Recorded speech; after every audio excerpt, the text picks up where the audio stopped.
Велат дека единствениот вистински затвор за човекот е стравот, а единствената вистинска слобода е ослободување од стравот.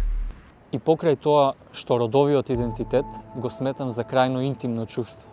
Како транс маж, ставен сум секојдневно да влегувам во бескрајни дискусии по шалтери, чекални полни со луѓе кои воопшто не ги познавам, зашто мојот идентитет во кој верувам и во кој единствено можам слободно да се изразам себе си, не се совпаѓа со податоците во моите лични документи. Со правното признавање на родот, вашата реалност нема да се смени. Всушност, нема ни да забележите дека нешто се сменило, но мене, целиот живот ќе ми се смени. И што е најбитно, ќе престанам да живеам во страв. Јас сум Мирко Голомеав, актер по професија.